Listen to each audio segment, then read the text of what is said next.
University మంచి భవిష్యత్తు కోసం తెలుగు విద్యార్థులు ఇష్టపడే university. Call 9059052378 9059052379.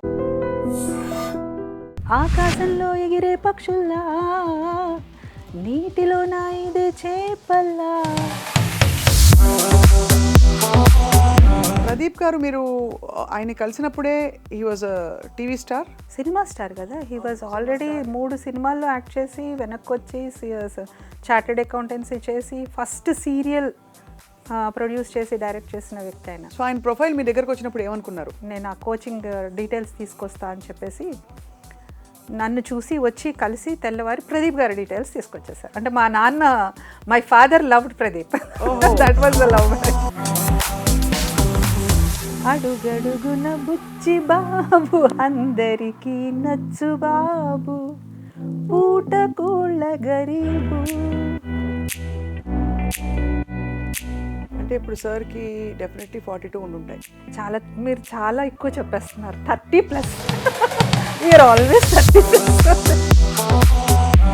But how did you get introduce to anchoring? ఈయన ఒకరోజు నన్ను పికప్ చేసుకోవడానికి వచ్చి 90 మంది బాయ్స్కి నేను టీచ్ చేసేదాన్ని జూనియర్ కాలేజ్లో. దట్ టు అగర్వాల్స్, హిందీ వాళ్ళు. ఎక్కువ పెద్ద పెద్ద బ్యానర్ మూవీసే ఆఫర్ చేశాయి, కానీ నేను ఎప్పుడూ అసలు యాక్టింగ్ వైపు కూడా చూడలేదు. ఎందుకలా?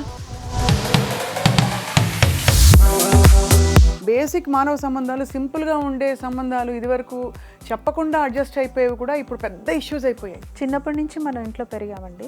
కోపం వచ్చి అన్నయ్య దెబ్బ కొట్టాడు, అన్నయ్య కాకుండా పోయాడా? Life is like a song for which God has given the lyric, but the tune is hours.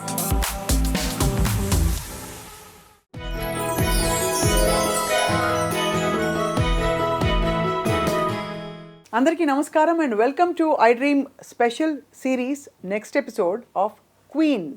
Queen అంటే మహారాణి అని అర్థం. కొంతమందిని చూస్తే నిజమైన ఆస్తి ఇదేనా అని మళ్ళీ మనకు ఒక ఆలోచన కలిగేలాగా ఉంటారు.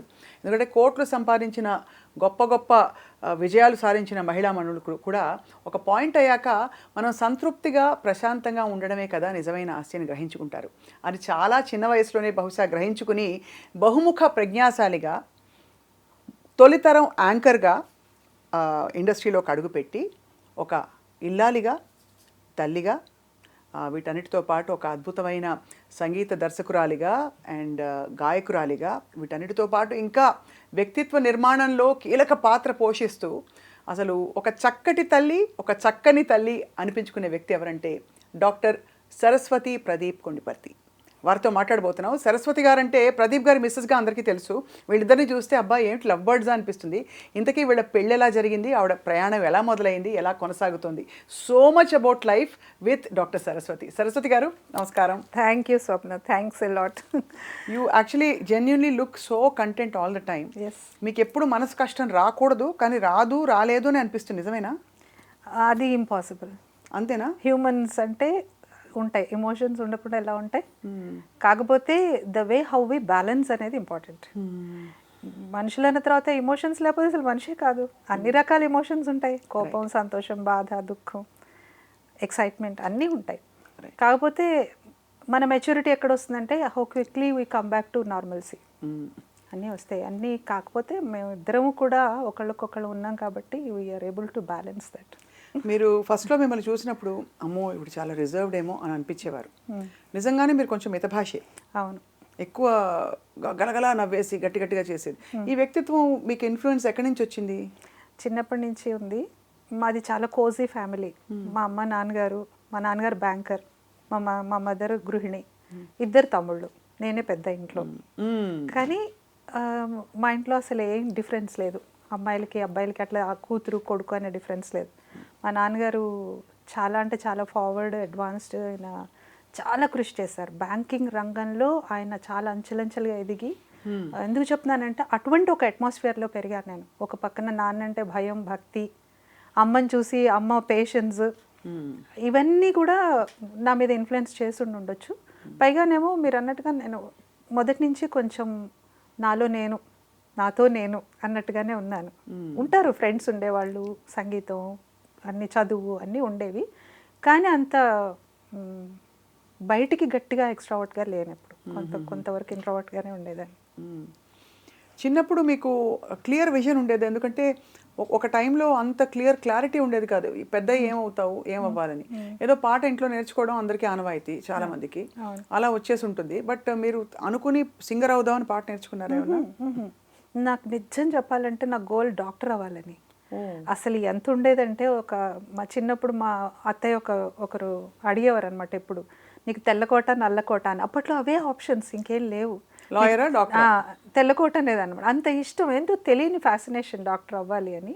ఇంటర్మీడియట్ బైపీసీ తీసుకుని నానా కష్టాలు పడి ఎంసెట్లో రాక ఎంబీబీఎస్ అలాంటి అనుభవాలు అయినాయి. కాకపోతే బీడిఎస్లో వచ్చింది. అప్పట్లో డెంటల్కి మనకి పెద్ద అంత ఇంట్రెస్ట్ లేదు, దాని విలువ తెలియదు కాబట్టి తీసుకోలేదు. So I continued my studies. చదువు మాత్రం ఆపలేదు. ఎంఏ ఇంగ్లీష్ లిటరేచర్ చేశాను. చదువుకుంటున్నప్పుడు మ్యారేజ్ చేసేసారు. కానీ ఆ రోజుల్లో అంటే this was I think way back in the late 80s. And అప్పట్లో మీరు ఎంఏ ఇంగ్లీష్ లిటరేచర్ చేయడం కూడా పెద్ద విశేషమే. చాలా లిబరల్ ఫ్యామిలీ అయి ఉంటుంది మీద అనిపిస్తుంది. మా నాన్నగారు he himself was very educated. అవును, సెల్ఫ్ మేడ్ పర్సన్. మీ పెళ్ళి ప్రదీప్ గారితో అవడం అన్నది మీ ఇద్దరిది లవ్ మ్యారేజ్ అని మేము అందరం వాదించుకుంటాం, అవునా? కాదా? మ్యారేజ్ లవ్ అంతేనా? అంతే. అది ఆ మ్యారేజ్ లవే ఏమిటో తెలుసుకోవాలనిపిస్తుంది. ఎందుకంటే అందరూ పెళ్ళయ్యాక ఏదో అయిపోతుంది లైఫ్, అలా అయిపోతుంది ఇలా అయిపోతుంది అని జోకులు సగం. పెళ్లి మీద చాలా జోకులు ఉన్నాయి మీకు తెలుసు. ఇప్పుడు మరీ ఎక్కువైనాయి. అదే ఈ మధ్య కాలంలో చాలా ఎక్కువైపోయినాయి.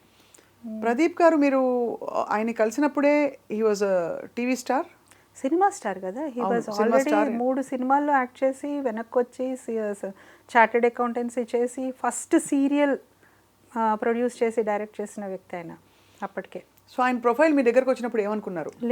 అదే కదా గమ్మత్తైన విషయం ఏంటంటే, మీరు ఇందాక అడిగారు ఇంట్లో ముందు నుంచి క్లియర్ విజన్ అంటే చదువు బాగా గోల్ ఉండేది. ఐఏఎస్ చదవాలి, ఐఏఎస్ అటెంప్ట్ చేయాలని ఉండేది ఇంగ్లీష్ చేస్తున్నప్పుడు.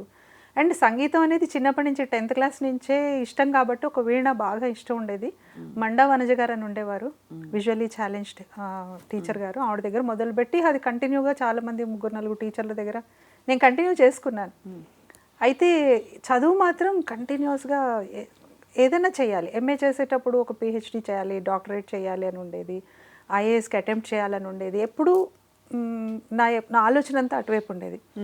ఈవెన్ మా ఫాదర్ కూడా చదువుకుంటున్న అమ్మాయి ఇంట్లో ఒకతే కూతురు ఫలానా. మా నాన్నగారు చాలా పేరున్న వ్యక్తి. ఆయన SBHలో 2 సార్లు కూడా కన్సిక్యూటివ్ ఇయర్స్లో డైరెక్టర్ ఆన్ ద బోర్డ్గా చేశారు. All India bank officers association సెక్రటరీగా చేశారు.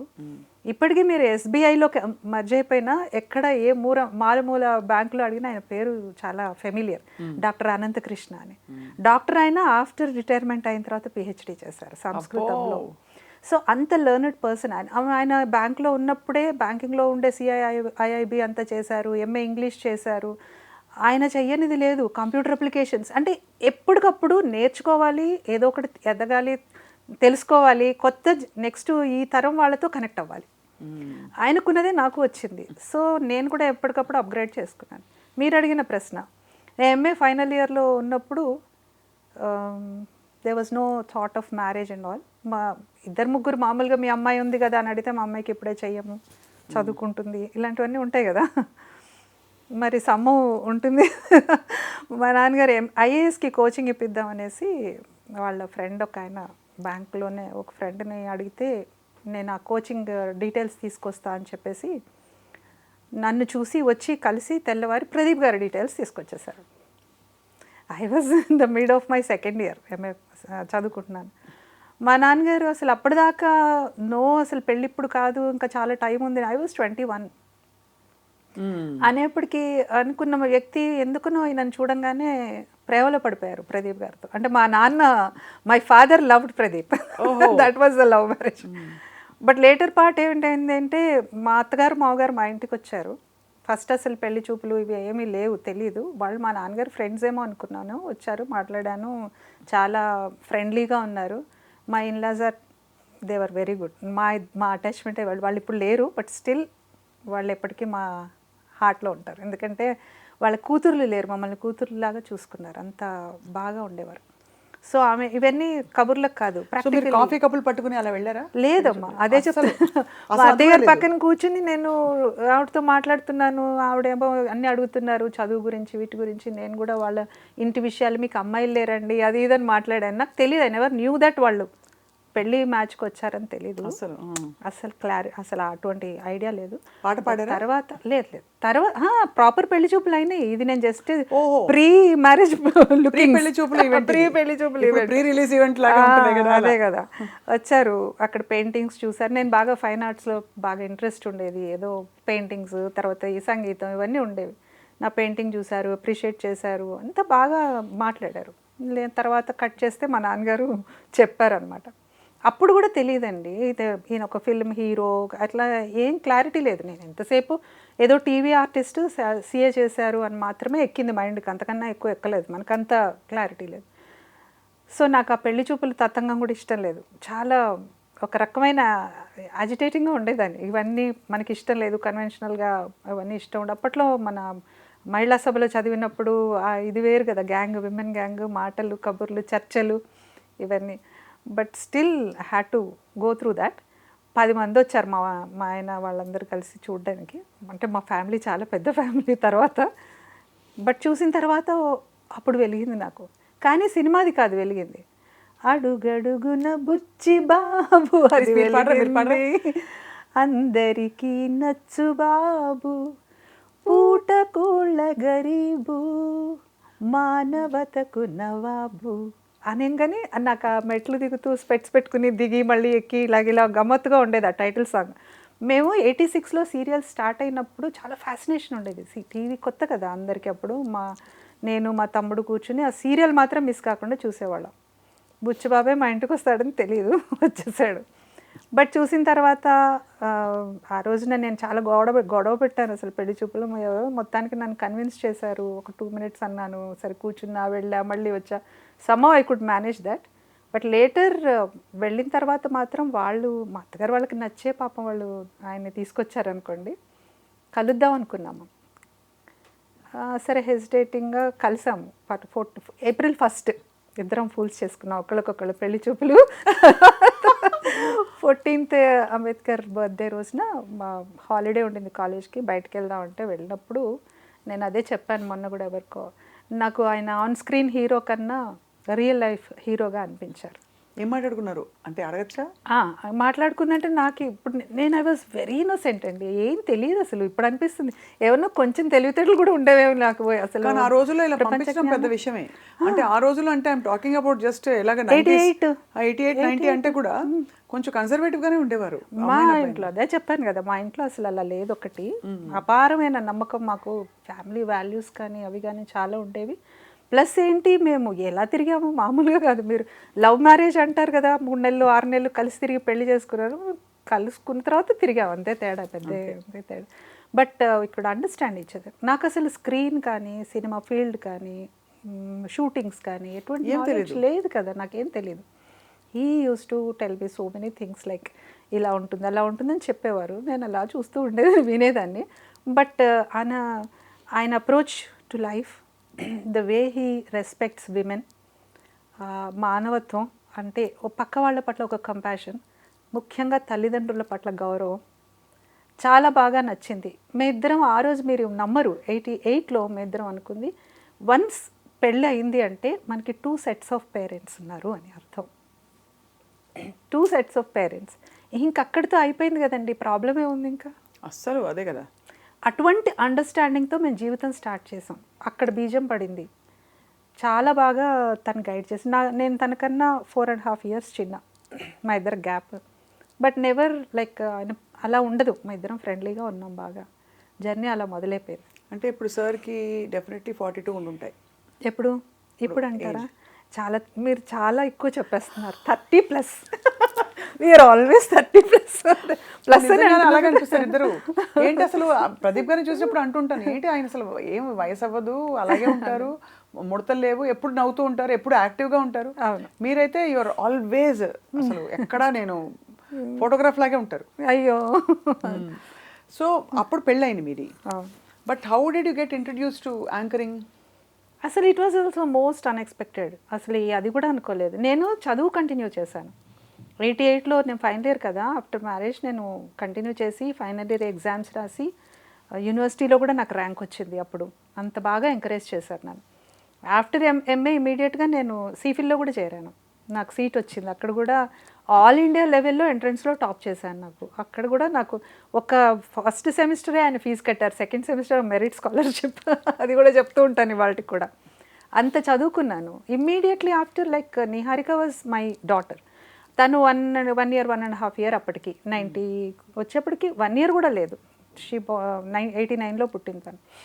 సో అప్పుడు నాకు కాలేజ్లో సీట్ మన జాబ్ వచ్చింది, ప్లేస్మెంట్ వచ్చింది జూనియర్ కాలేజ్లో. అదే టైంలో దూరదర్శన్లో ఆపర్చునిటీ ఎలా వచ్చిందంటే, ఈయన సంధ్యారాగంలో శంఖారావు అని ఒక టెలిఫిల్మ్ ప్రజ్ఞ హీరోయిన్ తను చేశారు కదా. నేను బిగ్ ఫ్యాన్ ఆఫ్ హర్. అప్పట్లో నాకు ఎంత ఇష్టం ఉండేదో తనంటే. సో ఆ టెలిఫిల్మ్ జంధ్యాల గారు డైరెక్ట్ చేశారు కదా, దానికి ప్రొడ్యూసర్గా నా పేరు పెట్టారు. నా పేరు ఉండింది. సో ఆ దానిలో నన్ను దూరదర్శన్కి తీసుకెళ్లారు, అకౌంట్స్ డిపార్ట్మెంట్లో ఏదో సైన్ చేయాలనేసి.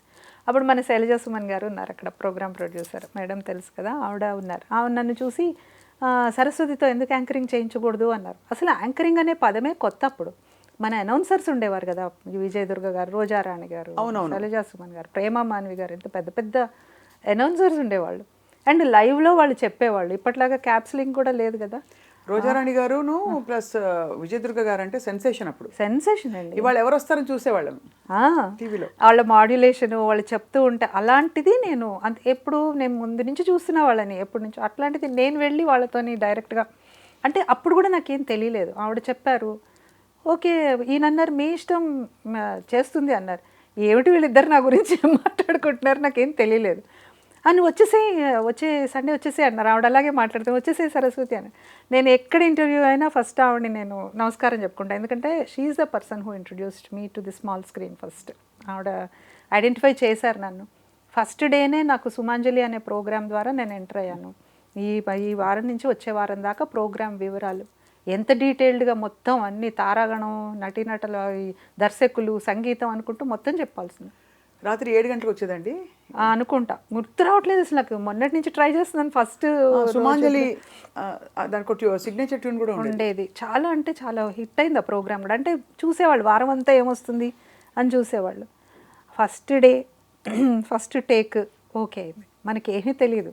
అంత హ్యూజ్ స్టూడియో దూరదర్శన్ది, అంత పెద్ద కెమెరాలు, అంతా చీకటి. నేను ఉన్నంత వరకే ఇక్కడ లైట్ ఉండింది. ఇక్కడ ఎవరున్నారు పీసీఆర్ అంటే తెలీదు. ఆవిడ పీసీఆర్ నుంచి మాట్లాడుతున్నారు. మేడం ఎక్కడున్నారో అని వెతుక్కుంటున్నాను, తెలియలేదు. బట్ నాకు ఇచ్చిన గాడ్స్ గిఫ్ట్ ఏంటంటే మెమరీ. తెలుస్తుంది అది మీకు. అది నాకు ఇప్పుడు ఈ రోజున మీరు నాకు ఒక 20 పేజీల స్క్రిప్ట్ ఇచ్చినా 10 నిమిషాల్లో నేను మీకు చక్కగా చేయగలను. అంత అదైతే నాకు ఒక వరం. అది నేను ఎప్పుడు చెప్తూ ఉంటాను. పేరేంటి చెప్పండి. ఏంటి పేరు? మీ పేరు? నా పేరు గుర్తుంది, సరస్వతి. అలాగే ఉండాలి కదా. అలా అని కాదు, బట్ అదొక ఎందుకో తెలియదు మొదటి నుంచి. ఒక 20 మంది నాకు నేను మోడరేటర్గా ఉన్నప్పుడు కూడా వాళ్ళందరి పేర్లు మళ్ళీ నేను ఒక్కసారి తెలుసుకుని చెప్పేదాన్ని. అదొక ప్రాక్టీస్ అయిపోయిందో ఐ డోంట్ నో. బట్ మొత్తానికైతే నాకు అది అక్కడే పడింది. అది కూడా దూరదర్శన్లో. ప్రాంప్టర్ ఉండేది కాదు. ఆవిడొచ్చి చాలా మెచ్చుకున్నారు. ఫస్ట్ కట్ ఓకే అయిందమ్మా, నీకు మంచి భవిష్యత్తు ఉందని చెప్పారు. I felt happy. ఆయన ప్రదీప్ గారు నన్ను వదిలేసి వెళ్ళిపోయారు బయట. సముద్రంలోకి వదిలితే ఒక ఈత నేర్చుకున్నట్టు నేర్చుకున్నాను. ఆయన మళ్ళీ నన్ను పికప్ చేసుకున్నప్పుడు అడిగారు, హౌ వాజ్ యువర్ ఎక్స్పీరియన్స్ అని. నాకేం తెలియలేదు. అక్కడ ఏదో నల్లగా ఒక బ్లాక్ హోల్ కనిపించింది, అందులో చూసి మొత్తం చెప్పేసా అన్నాను. అదే కాన్సన్ట్రేషన్ తల్లి, ఏకాగ్రత, అది మెయింటైన్ చేసి చాలు, you have a very bright future అని చెప్పారు. ఇద్దరి బ్లెస్సింగ్స్తోని మొదలుపెట్టాను. ఇటేమో మార్నింగ్ హాఫ్ లెక్చరర్ జాబ్, 2 o'clockకి రావడం, మళ్ళీ 3:30 కల్లా దూరదర్శన్లో మనకి మొదలైపోయేవి. లైవ్ కదా, అనౌన్స్మెంట్స్ చెప్పేదాన్ని. లైవ్ అనౌన్స్మెంట్స్, మా తర్వాత సుమాంజలి అన్నీ చేశాను. లైవ్ కూడా చెప్పారు మొదటి నుంచి లైవ్ అనౌన్స్మెంట్స్ మొదలు. అసలు చాలా కష్టం కదండి. చాలా కష్టం, చాలా కష్టం. అప్పటి నుంచి నేను నేషనల్ నెట్వర్క్ స్టార్ట్ అయ్యేదాకా అక్కడ ఉండేవాళ్ళం. 3 o'clock to 8కి స్టార్ట్ అయ్యి అప్పటిదాకా ఉండేవాళ్ళం. అట్లా 4 years తర్వాత ఈటీవీ వచ్చిన తర్వాత ఇటు లాగేశారు. మళ్ళీ దూరదర్శన్కి చేశాను, ఇటు ఈటీవీకి అయితే ఇంకా ఎంప్లాయీ అనుకున్నారు. ఆల్మోస్ట్ అన్నీ చేశాను. అన్ని టీవీలు, ఇంకా మా టీవీ, అన్ని టీవీలతోనే అనుబంధం ఉంది. అవును. కానీ చెక్కు చెదరకుండా అలా మీ కెరియర్ కొనసాగిస్తూ మీరు అంటే మీ పాట ఎక్కడ ఉపయోగం చేశారు మీరు, అంటే ఎక్కడ వాడుకోగలిగారు మీరు మీ పాట అంటే సంగీతం? బేసిక్గా నిజంగా పాట అంటే ప్రాణం ఉండేది. చిన్నప్పుడు మనకి ఇప్పట్లాగా యాప్స్ లేవు, యూట్యూబ్ లేవు, ఏమీ లేవు, మాకు ఫోన్ లేదు, ఏం లేదు. రేడియోలో చిత్తరంజన్ గారి పాట పాడి నేర్పిస్తూ ఉంటే ఇక్కడ రాసుకుని నేర్చుకునేవాళ్ళం. అంత పిచ్చి ఉండేది పాట అంటే. అవే కాకుండా ఇప్పుడు టీవీ మొదలైన తర్వాత లలిత సంగీతం అని వస్తూ ఉండేది మనకి. అప్పుడప్పుడు వీళ్ళు పాటలు పాడుతుంటే అవి చూసి నేర్చుకునేవాళ్ళం, సినిమా పాటలు అన్నీ. తర్వాత మీరా భజన్ మండలి అని మీ ఒక దీది ఉండేవారు, ఆవిడ నేర్పిస్తుంటే మేము నేర్చుకుని కృష్ణ దీది అని అక్కడ ఏదో కొన్ని కాంపిటీషన్స్లో పాడేవాళ్ళం. పెళ్ళి అయిన తర్వాత పాట పాడటానికి సీరియల్స్లో పాడటం అట్లాంటివి అయితే ఎప్పుడు వెంచర్ చేయలేదు. బట్ కొంతకాలం తర్వాత మాత్రం మా సీరియల్స్కే నేను మ్యూజిక్ డైరెక్షన్ చేసుకున్నాను. మ్యూజిక్ డైరెక్షన్ ఈయన ఒక రియాలిటీ షో చేశారు అప్పట్లోనే, నాతో ప్రయాణం అనేసి. దానికి ఒక పాట నేనే రాసేసి ట్యూన్ చేశాను. ఒకసారి పాడితే మేము గుర్తు రావాలి. ఆకాశంలో ఎగిరే పక్షుల్లా, నీటిలో నా ఇదే చేపల్లా, ఆకాశంలో ఎగిరే పక్షుల్లా, నీటిలో నా ఇదే చేపల్లా, సాగిస్తావా నాతో ప్రయాణం, చేసేస్తావా నాతో ప్రయాణం. ఆ పాట టాటా గ్రాండే వాళ్ళు ఎవరో వచ్చారు, అది దాన్ని కూడా కలుపుకుని పాట చేసాం అనమాట. అది అట్లా టైటిల్ సాంగ్. చాలా క్యాచీగా మీకు అంటే. కానీ ఒక్కటి చెప్తాను సరస్వతి గారు, ఎక్కువ పనులు వస్తే కూడా పెద్ద కష్టం కదా. కష్టమే. మీకు సంగీతం వచ్చు, మాట వచ్చు, ఏం మంచి ఇంగ్లీష్ వచ్చు, ఏం లెక్చరర్ కూడా చేస్తున్నారు అక్కడ. అంటే being multifaceted, you don't know what to take up as your core. అది నేను యాంకరింగే ప్రిఫర్ చేశాను. అదే ఇష్టపడడానికి యాంకరింగ్ అంటే లెక్చరర్ జాబ్ చేస్తున్నప్పుడు అటోకాలు ఇటోకాలతో చేస్తున్న టైంలో ఇంత పాట నేను ఇప్పుడు ఈ గొంతు నథింగ్, నాది చాలా హై పిచ్లో పాడేదాన్ని ఒకప్పుడు. ఆ లెక్చరర్ జాబ్ చేస్తున్నప్పుడు నా వాయిస్ ఎఫెక్ట్ అయిపోయింది బాగా. ఆ చాక్ పౌడరు వాటి పడలేదు, సమో నా వాయిస్ అంతా పాడైపోయింది. ఈవెన్ ఈఎన్టీ స్పెషలిస్ట్ కూడా మీరు better don't strain your voice అని చెప్పారు. ఈయన ఒకరోజు నన్ను పికప్ చేసుకోవడానికి వచ్చి 90 మంది బాయ్స్కి నేను టీచ్ చేసేదాన్ని జూనియర్ కాలేజ్లో, దట్టు అగర్వాల్స్, హిందీ వాళ్ళ కోసం నేను హిందీ నేర్చుకుని ఇంగ్లీష్ పాఠాన్ని హిందీలోకి చెప్పి నేను చాలా ఎన్నో జిమ్మిక్కులు చేశాను లైఫ్లో. అయిపోయింది. అక్కడ చూసి అన్నారు, నువ్వు కెమెరా ముందర మాట్లాడితే లక్షల మందిని రీచ్ అవుతావు, ఎందుకు నీ గొంతు స్ట్రెయిన్ చేసుకుంటావు అన్నారు. కరెక్టే కదా, it was only a temporary job, అదేం పర్మనెంట్ కాదు. సో నేను ఐ టుక్ ఏ డెసిషన్, ఇటు వచ్చినందుకు నాకు మీరు నమ్మరు Swapna, every alternate day I'm associated with camera. ముందు నుంచా వెనక నుంచా పక్కన స్క్రిప్టా డబ్బింగా ఏదైనా స్క్రీన్కి నేను అటాచ్ అయి ఉన్నా అప్పటి నుంచి. This been 35 years. మా మ్యారేజ్ అయ్యే 36 years, 35 years నుంచి నేను అసోసియేట్ అయి ఉన్నా. అంత రిగరస్. మా తర్వాత మా మ్యూజిక్ టీచర్ అనేవారు, నీకు పాట కచేరీ కన్నా మాట కచేరీ ఎక్కువైపోయింది, గొంతు పోయిందని చెప్పి. సో తక్కువ అయిపోయింది పాట. కాకపోతే ఇంకా నా పిల్లలు చాలా అద్భుతంగా పాడతారు, అందుకని ఐఎమ్ వెరీ హ్యాపీ. పర్వాలేదు, వాళ్ళు పాడుతున్నారు కదా, వాళ్ళు ఎక్సెల్ అవుతున్నారు అనేసి హ్యాపీగా అనిపిస్తుంది. గొడవపడ్డారా మీరు ప్రదీప్ గారు ఎప్పుడైనా? చాలాసార్లు. ఎందుకు గొడవపడం, ఎన్నో విషయాలు గొడవపడతాం. మీరు గొడవపడే టైప్లా కనిపించరు. గొడవ పడటం అంటే సరదాగా అంటున్నాను. ఎప్పుడు మా ఇద్దరికి అభిప్రాయ భేదాలు చాలా తక్కువ, అసలు నెగ్లిజిబుల్ అని. ఎవరు గివింగ్ చేస్తారు? ఏది అంటే ఏదైనా ఒకటి, ఏదైనా అంటే మా ఇప్పుడు ఈ నెల లోన్ తీసుకుని ఆ కార్ కొనాలా వద్దా, లేకపోతే ఆ బైక్ కొనాలా వద్దా, ఇప్పుడు ఎందుకండి ఈ ఖర్చు, కావాలి, అలాంటివి లేవు. అంటే ఫార్చునేట్లీ ఏమైందంటే మా ఇద్దరికి కూడా, నేను జాబ్ టేకప్ చేయలేదు ఎప్పుడు, యాంకరింగ్ చేస్తూ వచ్చాను. యాంకరింగ్ అనేది పార్ట్ టైమే కదా, నేను ఎక్కడ అది జాబ్గా చేరలేదు. చాలామంది ఛానల్స్ అడిగారు కానీ నేను ఎప్పుడు, ఎందుకంటే నా ప్రిఫరెన్స్ ఫ్యామిలీకి ఇచ్చాను. ప్రదీప్ గారు చాలా బిజీగా ఉండేవారు, సీరియల్ ప్రొడక్షన్స్, సీరియల్ యాక్ట్ చేయడాలు, ఆయన ప్రొడక్షన్స్ చాలా చేశారు. ఒక స్టేజ్లో చాలా హ్యూజ్గా నష్టపోయాం. అవును, చెప్పారు ప్రదీప్ గారు మనకి ఐ డ్రీమ్లో ఇచ్చిన ఇంటర్వ్యూలో చెప్పారు. చాలా హ్యూజ్గా నష్టపోయిన టైంలో కూడా చాలా ధైర్యంగానే ఉన్నారు. కష్టపడ్డాం కానీ ఎప్పుడు వెనకడుగేయలేదు. సీరియల్స్ ప్రొడక్షన్ మాత్రం వద్దనుకున్నాం. వద్దు ప్రొడక్షన్లోకి వెళ్ళదు. ఎందుకంటే పెద్ద పెద్ద బ్యానర్స్ వచ్చేసాయి, చాలా పెద్ద బ్యానర్స్ చెన్నై నుంచి అక్కడి నుంచి వచ్చేసిన తర్వాత మనలాంటి చిన్న ప్రొడ్యూసర్స్ బతకడం కష్టమైపోయింది అప్పట్లో. అండ్ చాలా మంది ఎగ్గొట్టేశారు కదా పేమెంట్లు అవి. దాంతో ఏం చేసామంటే ప్రొడక్షన్ ఆపేసాము, బట్ ఈ డాక్యుమెంటరీస్ కానీ లేకపోతే యాడ్ ఫిల్మ్స్ చాలా చేసాము, కార్పొరేట్ ఫిల్మ్స్ చేసాము. ఫిల్మ్ మేకింగ్ ఆపలేదు, సీరియల్స్ ఆపాము అంతే. అందులో ఏమైందంటే నేను కూడా స్క్రిప్ట్ రైటింగ్ కానీ మ్యూజిక్ కంపోజ్ చేయడం కానీ వాయిస్ ఓవర్లు ఇవ్వడం కానీ ఐఎమ్ ఆల్సో అసోసియేటెడ్. మొదటి నుంచి కూడా తనతో అసోసియేట్ అయిందాను కాబట్టి కష్ట నష్టాలు తెలిసిపోయినాయి. క్వశ్చనింగ్ అనేది ఎక్కడ?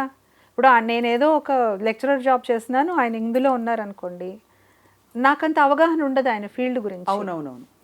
ఈయన ధైర్యము, అసలు మన ఫీల్డ్ పట్ల ఎంత గౌరవము అది ఉందంటే నన్ను మా అమ్మాయిని అందరినీ ఎంకరేజ్ చేశారు. మన ఫీల్డ్ అనగానే కొంతమందికి చాలా చిన్న చూపు ఉంటుంది, అలా ఉంటే ఆయన ఎందుకు చేస్తారు? అవును, ఇట్స్ వెరీ డిసిప్లిన్ ఫీల్డ్ అంటే మందే అనిపిస్తుంది నాకు. నాకెక్కడ ఏ ప్రాబ్లం రాలేదు టచ్ వుడ్ ఇప్పటిదాకా. ఇన్ఫ్యాక్ట్ ఈ కాంటెక్స్లో I want to ask you, మీరేమో ఒక మామూలు అంటే ఈ మీడియా ఎక్స్పోజర్ లేని కుటుంబం నుంచి వచ్చారు, ఒక ఫిల్మ్ స్టార్ ప్లస్ ఒక యాక్టర్ ప్లస్ ప్రొడ్యూసర్ని పెళ్లి చేసుకున్నారు. మీకు నమ్మకం ఎలా కలిగింది ప్రదీప్ గారి మీద?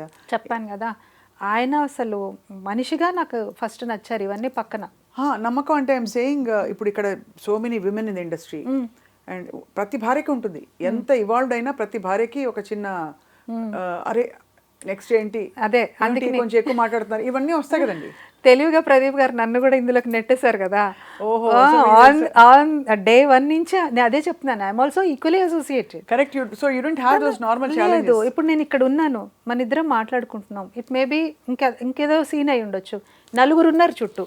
అవును, ఇంత ప్రాక్టికల్గా నేను ఇక్కడ ఉండి నేను చూసినప్పుడు రేపు పొద్దున్న ఆయన నేను ఏమి అడగాల్సిన పరిస్థితి. ఐ నో దాట్ కదా, ఒక హీరోగా యాక్ట్ చేసినా లేదా ఇంకేదైనా రకంగా యాక్ట్ చేసినా ఒక ఇంటిమేట్గా ఏదైనా సీన్స్ యాడ్ చేసి మీకు ఇక్కడ నేను ఒకటి షేర్ చేసుకుంటా. అయితే మీరు నన్ను అంటున్నారు, మా మ్యారేజ్ సెటిల్ అయిన టైంలో ప్రదీప్ గారు పెళ్లి చూపులు పార్ట్ 2 చేస్తున్నారు. అప్పట్లో ఎక్స్టెన్షన్ వచ్చేది, మీకు గుర్తుందా? ఫస్ట్ 13 ఎపిసోడ్స్ తర్వాత ఎక్స్టెన్షన్ ఆఫ్ ద సీరియల్ వచ్చింది. ఎక్స్టెన్షన్ సీరియల్ ఆయన చేస్తున్నారు. అప్పుడు Sudharani was the heroine, Sudharani అని ఉండేది అప్పట్లో. సో మా మ్యారేజ్ సెటిల్ అయినప్పుడు పెళ్లి ముందర ఉంటాయి కదా బట్టలు కొనడాలు, అల్లుడికి సూట్ కొనడాలు, ఇలాంటివి ఉంటాయి కదా. మా నాన్నగారు మా మావయ్య గారికి ఫోన్ చేసి, ప్రదీప్ గారు ఎక్కడున్నారు, ఆయనకి నేను సూట్ కొనాలి, ఆయన తీసుకుని వెళ్ళాలి, లేదా ఏదో మెజర్మెంట్స్ సమ్మవ్ ఆయన మాట్లాడారు. అంటే మీ ఇంటికి దగ్గరలోనే, అప్పుడు మేము ఇక్కడ జామియా ఉస్మానియా యూనివర్సిటీ దగ్గర ఉండేవాళ్ళం. నల్లకుంటలో ఎక్కడో ఒక దీక్షితులు గారని వాళ్ళ ఇంట్లో షూటింగ్ చేస్తున్నారు, దీక్షిత్ గారు అని ఉండే, అక్కడే ఉన్నారండి చెప్పారు. ఇక్కడ మా నాన్నగారు మా తమ్ముడు ఇద్దరు వెళ్ళారు. మా పెద్ద తమ్ముడు వెళ్ళేప్పటికి ఈయన చెప్తూ ఉంటారు వాళ్ళకి, కరెక్ట్గా ఈయన వెళ్ళే టైంకి సుధారాణి ఈయన పెళ్లి బట్టల్లో ఇద్దరు ఇలా హక్ చేసుకుని, ఇలా సుధారాణి మొహం ఇటువైపు ఈయన మొహం ఇటువైపు, పెళ్లి చూపులు టైటిల్ సాంగ్ ఏదో షూట్ చేస్తారు. ఇలా అని ఇలా తలెత్తంగానే ఎదురుగుండా కాబోయే మామగారు కనిపించారు. గుండె డుబుక్కు మందిట ఈయనకి, ఏమనుకుంటారు అనేసి. మా నాన్నగారికి చాలా ఇంట్రెస్ట్, ఆయన మేము ఈ ఫీల్డ్లో లేమనే కానీ ఆయన చాలా ఇంటెలిజెంట్ అండ్ చాలా ఎక్స్పోజర్ ఉన్న వ్యక్తి. చాలా అంటే చాలా, దాన్ని ఏమంటారు, ఓపెన్ హార్ట్ కానీ తన ఐ డోంట్ నో, అంత విశాలమైన మైండ్ ఉన్న వ్యక్తి అనమాట ఆయన. ఆయన చాలా స్పోర్టివ్గా తీసుకున్నారు, ఎందుకంటే షూటింగ్ అంటే తెలుసు, ఇవన్నీ తెలుసు, మనమే డైరెక్ట్గా మనం కనెక్ట్ అయ్యలేం కానీ వీ నో ఎవ్రీథింగ్.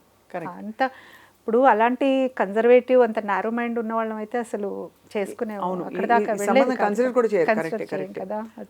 కానీ ఇట్స్ ఆల్సో గ్రేట్ దట్ ఆ టైంలో మీకు ఇది అన్స్టేబుల్ ఇన్కమ్ కదా, ఇందులో రేపు ఏం జరుగుతుందో అనే క్వశ్చన్ కూడా లేకుండా వచ్చారు మీరు.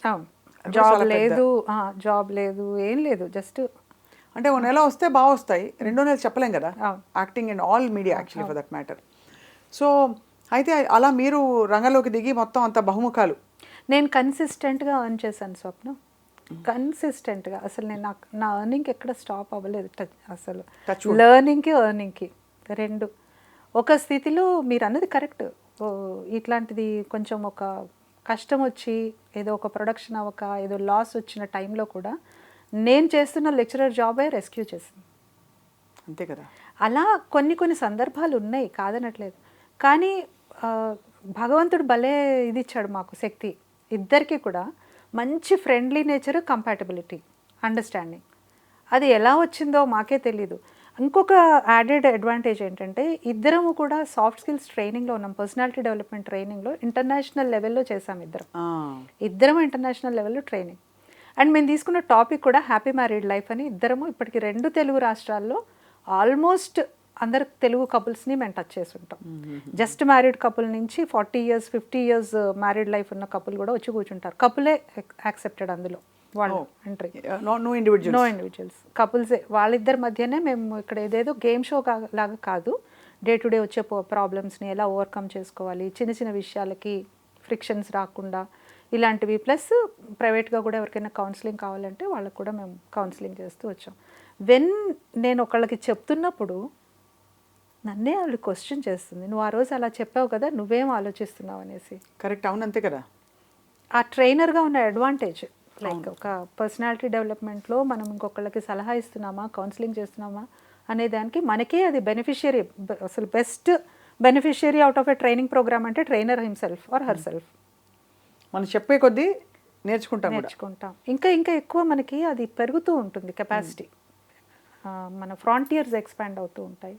అవును, ఇంకా అనేక రకాలుగా లాటరల్ థింకింగ్ డెవలప్ అవుతుంది, స్పాంటేనిటీ డెవలప్ అవుతుంది, అండ్ లాజికల్గా, ఎనలిటికల్గా, క్రిటికల్గా so many varieties of thinking develop అవుతుంది. సో ఈ మొత్తం క్రమంలో పిల్లలు పుట్టిన తర్వాత అది ఎలా హ్యాండిల్ చేశారు? మదర్హుడ్ని, మళ్ళీ ఇక్కడ కెరియరు, తర్వాత కెరియర్ రుచి తెలిస్తే వదలడం కష్టం, అందులో media.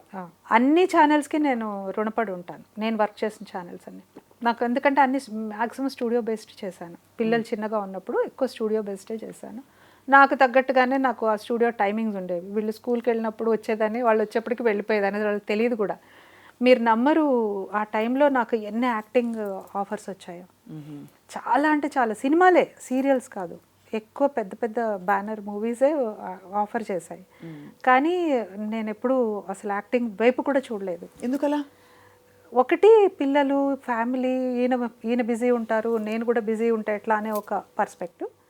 యాంకరింగ్లో I was so contented, so మళ్ళీ ఎంత నేను ఒక స్టేజ్లో ఒక్కటే ఛానల్కి నేను 4 ప్రోగ్రామ్స్ చేశాను. Every day I was on the screen, ఒకటే ఛానల్. అంత హెక్టిక్గా ఉండేది. మా మదర్ బాగా సపోర్ట్ చేశారు. ఫస్ట్ మా పిల్లలిద్దరిని ఆ మదర్ బాగా చూసుకునేవారు. నేను లేనా కాసేపు. అప్పుడు చీరలేనా, డ్రెస్సులు కూడా? శారీస్, ఎక్కువ డ్రెస్ అంటే నేను యాంకరింగ్ ఎప్పుడు శారీసే నేను చేయలేదు. లేదు, కొన్ని ఫస్ట్లో కొన్ని చేశాను. బట్ నేను చేసిన మ్యాక్సిమం ప్రోగ్రామ్స్ ఎక్కువ women based, spiritual based, talk shows ఇలాంటివి చేశాను. కాబట్టి శారీసే ఎక్కువ, శారీస్, డ్రెస్సెస్ తక్కువ. సో అయితే మీరు సినిమాలో ఆఫర్లు రిజెక్ట్ చేశారు. ఏమన్నా ఉండేదా మీకు, అంటే మైండ్లో ఉండేదా సినిమా వద్దని? ఒక రకమైన ఇన్హిబిషన్స్ ఉండేవి. అది ఉంటాయి సహజంగా, ఇన్హిబిషన్ ఉండేది. ప్లస్ పిల్లలు చిన్న పిల్లలు, అప్పుడు వాళ్ళు చిన్న పిల్లలు, అదొక బాగా బాదరింగ్ ఉండేది. లైక్ ఈయన బిజీగా ఉంటారు, నేను కూడా వెళ్ళిపోతే పిల్లలు ఎలా ఇబ్బంది పడతారు. ఇది ఓపెన్గా అడుగుతున్నాను. ఎక్కడైనా మీకుండే అవేర్నెస్ లెవెల్స్కి, ఇప్పుడు భార్యాభర్త ఒకే ప్రొఫెషన్లో ఉంటే కూడా గ్రేట్, ఉంటే అది ఇబ్బంది కూడా. ప్రదీప్ గారు చాలా మంచివారు, ఎప్పుడు అలా అనుకోరు. బట్ ప్రదీప్ గారు షిఫ్ట్ అయ్యి ఆయన టీవీకి వచ్చేసారు. ఇప్పుడు నేను దూసుకెళ్ళి సినిమాల్లోకి వెళ్ళిపోతే ఎక్కడ నేను నా పర్సోనా డామినేట్ చేస్తుందనే ఒక అవేర్నెస్ ఏమైనా వచ్చిందా మీకు? ఎప్పుడు లేదా? ఎప్పుడు అసలు అలాంటి ఆలోచన కూడా రాదు, ఇద్దరికి రాదు అసలు. అటువంటి థింకింగే లేదు అసలు. ఆయన ఎంకరేజ్ చేసే తీరు చెప్తే అదేదో మనం ఏదో ఫ్యాబ్రికేట్ చేసి చెప్తున్నాం అనుకుంటాం, అలా ఉండదు. He is such a genuine person. నన్ను ఎలా ఎంకరేజ్ చేస్తారో మా అమ్మాయిని అలాగే చేస్తారు, ఫ్యామిలీలో ఎవరు వచ్చినా చేస్తారు, బయట నుంచి ఇంకెవరైనా వచ్చా సార్ మాకు అవకాశం కావాలంటే వాళ్ళని కూడా అలాగే ఎంకరేజ్ చేస్తారు. ఆయనకు అసలు తేడా లేదు. He is such a great person. నిజంగా అస్సలు తేడాలు లేవు, తమ పరా భేదం లేదు. మాకు కులం అనేది ఎవరిని అడగము, మాది తెలీదు ఎవరికి, అలా ఉంటాము. అంటే మనం నేను ఆయన ఒకటి చెప్తాను స్వప్న, స్ట్రాంగ్గా బిలీవ్ చేసేది ఏంటంటే మనం ఏదైతే చెప్తున్నామో ఫస్ట్ అది ఆచరించాలి. అవును, అది ఆచరించకుండా చెప్పడానికి నాకు అసలు హక్కు లేదు. ఫస్ట్ ఇప్పుడు నేను ఉమెన్కి చెప్తాను, మీరు డిమోటివేట్ అవ్వద్దు, మీకు చాలా పవర్ ఉంది, నో యువర్ ఇన్నర్ పొటెన్షియల్, మీకు age is just a number, మీరు తలుచుకుంటే ఏమైనా చేయగలరని నేను మోటివేట్ చేస్తాను చాలామంది విమెన్. చేస్తున్నప్పుడు మరి నేనేం చేస్తున్నాను? నాకు చిన్నప్పటి నుంచి ఉన్న కళ డాక్టర్ అవ్వాలని. ఆ డాక్టర్ అవ్వాలి అనేది ఎంబీబీఎస్ డాక్టరే అవ్వక్కర్లేదుగా, పిహెచ్డి చేసిన డాక్టర్ అంటారు కానీ తెలివిగా ఏం చేశాను, పిహెచ్డి చేశాను 50 years ఏజ్లో. సో నేను పిహెచ్డి చేసి డాక్టరేట్ తెచ్చుకుని now I'm in a position to motivate women that age is just a number. Absolutely. ఎప్పుడు నా థింకింగ్ అలాగే ఉంటుంది. నేను ఇప్పుడు హస్బెండ్ వైఫ్ మధ్య ఇలా ఉండాలి, హస్బెండ్ వైఫ్ అని నేను ఆడమగ కూడా కాదు, ఒకళ్ళు కొంచెం ఏదన్నా ఒక మాట అన్నారు అనుకోండి, కోపం వచ్చింది అనుకోండి, వెంటనే మనం రియాక్ట్ అవ్వాల్సిన అవసరం లేదు. ఇప్పుడు హిమాలయాలు విరిగి పడిపోవు కదా. ఒక సెకండ్ పాజ్ ఇస్తే గొడవ జరగకుండా ఉండే అవకాశమే 90% ఉంటుంది. అది పర్లేదంటారా? ఎందుకంటే ఇప్పుడంతా ఈ ఫెమినిజము ఈ దీనిలో మనకి రకరకాల ఇన్పుట్స్ వస్తున్నాయి. సో ఏది చేస్తే కరెక్టో అర్థం కాని పరిస్థితుల్లో చాలామంది కొట్టుకుపోతున్నారు. ఎవరి ప్రకృతి ప్రకారం ఎలా ఉండాలంటారు? ఇప్పుడు ఏదో చప్పడని సినిమా వచ్చిందండి, ఇప్పుడు ఎవరో ఒక దెబ్బ వేస్తే అతను అమ్మాయి అబ్బా అసలు మరీ అది రివెంజ్ స్థాయిలోకి వెళ్ళిపోతుంది. అంటే నేను అడిగేది అదే, ఎందుకంటే మనకి ఇన్పుట్స్ వేరువేరుగా వస్తున్నాయి సరస్వతి గారు. అల్టిమేట్లీ చాలా ఏడుపొచ్చే విషయం ఏంటంటే బేసిక్ మానవ సంబంధాలు, సింపుల్గా ఉండే సంబంధాలు ఇదివరకు చెప్పకుండా అడ్జస్ట్ అయిపోయేవి కూడా ఇప్పుడు పెద్ద ఇష్యూస్ అయిపోయాయి కదా. ఎందువల్ల అలా?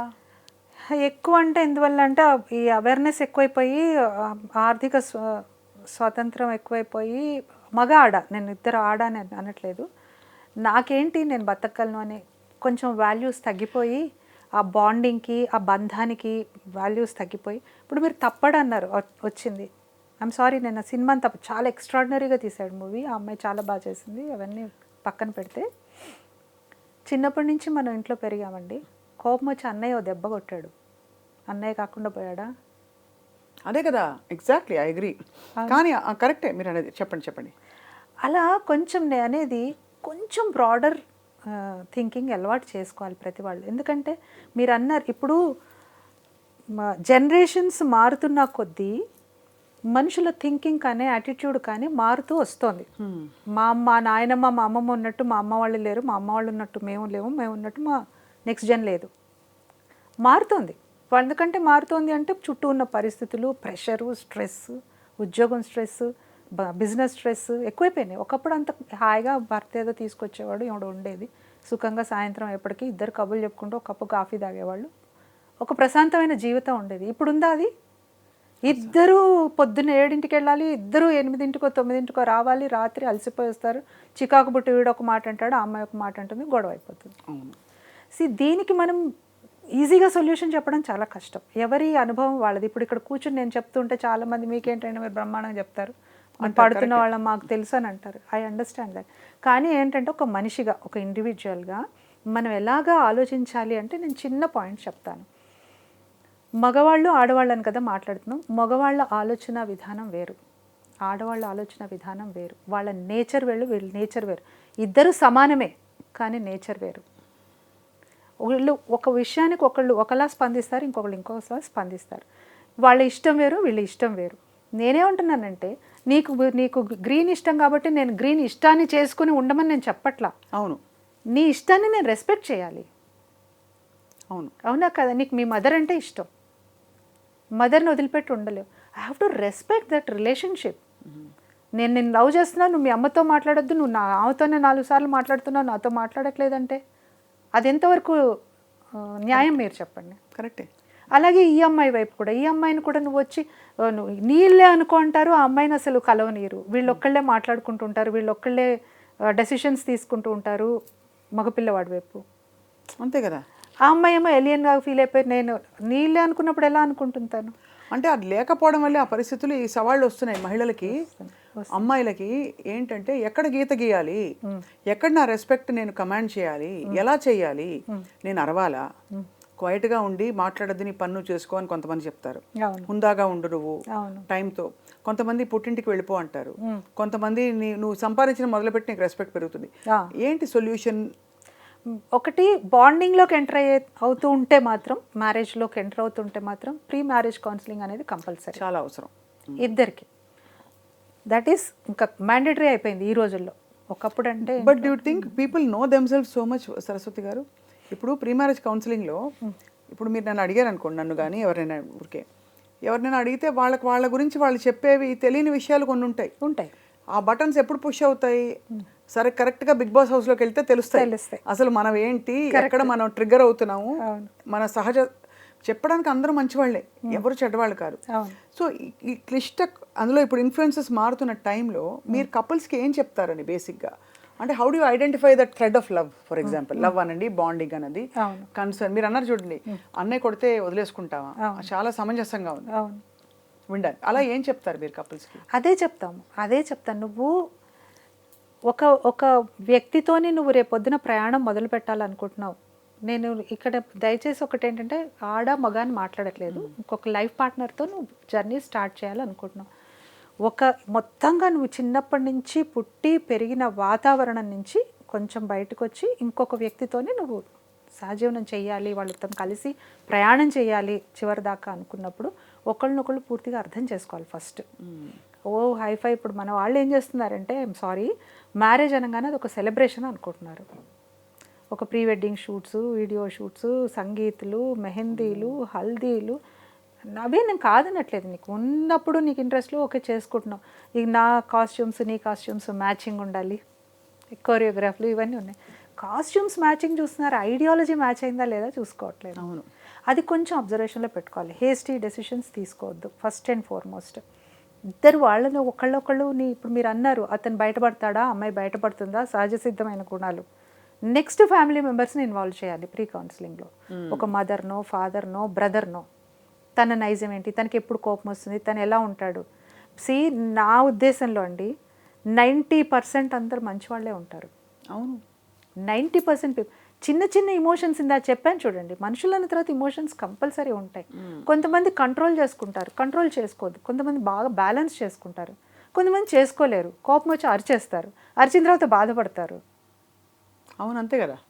గట్టిగా అరిచేస్తారు, కోపం వచ్చి ఏదో 4 మాటలు అంటారు, యువతల వాళ్ళకి హర్ట్ అవుతారు, కానీ వాళ్ళ తర్వాత చాలా రిగ్రెట్ అవుతారు, బాధపడతారు. ఇలాంటి నేచర్ ఉంటుంది. ఒక మనిషిని పూర్తిగా అర్థం చేసుకోవాలి అంటే, ఒక తల్లి కడుపును పుట్టిన వాళ్ళే ఇద్దరు సమానంగా ఉండరు. అవును. ఇద్దరు ఇష్టాలు వేరే ఉంటాయి, ఇద్దరి నేచరు వేరే ఉంటుంది, ఇద్దరు కొట్టుకుంటారు శత్రువులాగా. అలాంటిది నువ్వు టోటల్గా వేరే కుటుంబం నుంచి వచ్చిన ఒక వ్యక్తితో నువ్వు అడ్జస్ట్ అవ్వాలంటే అడ్జస్ట్ అవ్వాలి. కలిసి ఉండాలి అంటే మాక్సిమం ఇప్పుడు నేను ఇంకొక విషయం, ఎక్స్ట్రీమ్ కండిషన్స్ మాట్లాడట్లా.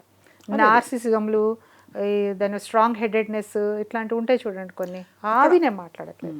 అవి మనం ఇంకా మన చేతిలో లేని విషయాలు అవన్నీ. ఆ 10-15% జోన్ అసలు ఐఎమ్ నాట్ టచింగ్. నేనెవరిని అది మాట్లాడడానికి. కానీ 85% పీపుల్ నువ్వు చెప్తే అర్థం చేసుకునే వాళ్ళే ఉంటారు. చెప్పడంలోనే ఉంది. ఇప్పుడు నువ్వు తప్పు అని నేను ఇలా చూపిస్తున్నాను, నీ తప్పు నువ్వు ఇలా చేసావు, నువ్వు తప్పు అని. తప్పు అంటే ఏంటి ఒకసారి ఆలోచించండి. తప్పు అంటే ఏంటి చెప్పండి మీ దృష్టిలో? తప్పంటే బేసిక్గా అంటే వాళ్ళు తెలియక చేసింది.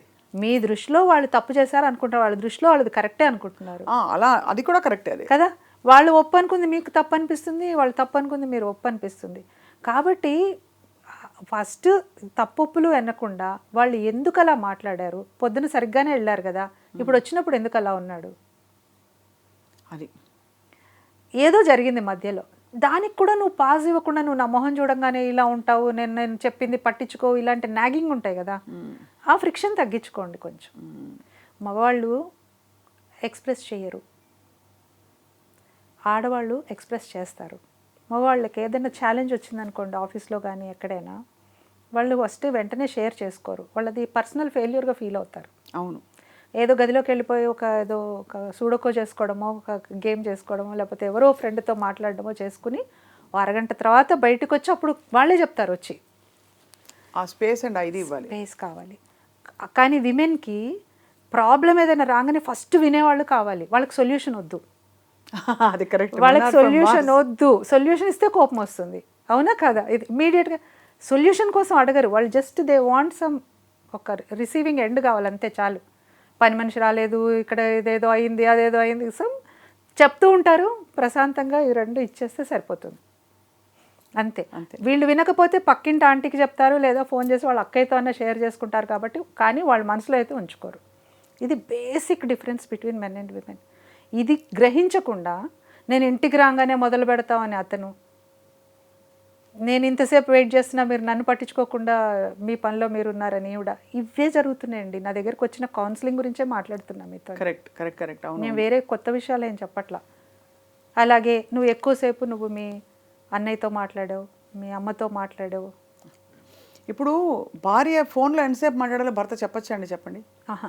ఫోన్లో నువ్వు 2 minutes కంటే ఎక్కువ మాట్లాడాల్సిన అవసరం లేదు, మాట్లాడద్దు అని కాదు, 2 minutesలో కట్ చేసి పెట్టేయాలి అని ప్రతి మెజరు, ప్రతి బట్టలు వేసుకునే బట్టలు మొదలుకుని అవును, భర్త చెప్తూ ఉంటే దాన్ని ఏమంటారండి, కంట్రోల్ కాకపోతే?